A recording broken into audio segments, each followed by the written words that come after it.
Hello guys, ఇప్పుడు మనమైతే అన్నవరంలో ఉన్నాము. అన్నవరం అనగానే అందరికీ గుర్తొచ్చేది అన్నవరం సత్యనారాయణ స్వామి టెంపుల్.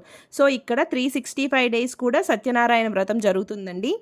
మేము వెళ్ళినప్పుడైతే ఫుల్గా వర్షం పడుతుంది. అస్సలు ఎక్స్పెక్ట్ చేయలేదు, కొంచెం కూడా ఆగలేదన్నమాట. ఎలాగోలా మొత్తానికి స్వామి దర్శనం చేసుకోవడానికి అయితే వెళ్ళిపోయాము.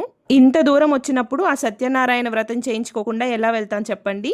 ఫస్ట్ టికెట్ తీసుకొని అలాగే వ్రతానికి కావాల్సిన సామాన్లన్నీ తీసుకొని వ్రతానికి అయితే వెళ్ళిపోయాము. మేము 2000 టికెట్ తీసుకున్నాము. 300, 700, 1500, 2000 ఇలా డిఫరెంట్ ఉంటాయన్నమాట టికెట్స్. మెయిన్ టెంపుల్లో స్వామి ముందే వ్రతం జరిగిందనమాట. వ్రతం అయితే చాలా బాగా జరిగింది. నెక్స్ట్ దర్శనం కూడా చాలా బాగా చేసుకున్నాము.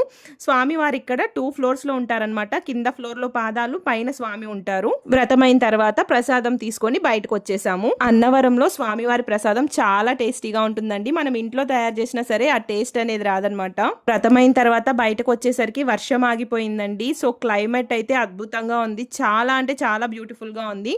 సో ఒక్కసారి చూపిస్తాను చూడండి, మీకే తెలిసిపోతుంది. నాకైతే ఏదో స్విట్జర్లాండ్లో ఉన్న ఫీలింగ్ వచ్చిందనమాట.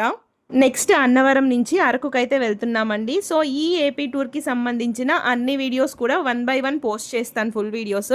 అన్నవరం నుంచి కిందకు వచ్చేటప్పుడు మధ్యలో ఇలా లేక్ వస్తుందండి. బోటింగ్ అన్నీ ఉంటాయి, చాలా బాగుంటాయి, ట్రై చేయొచ్చు. వీడియో నచ్చితే లైక్ చేసి సబ్స్క్రైబ్ చేసుకోండి ఫ్రెండ్స్. నెక్స్ట్ వీడియోతో కలుసుకుందాం, బాయ్.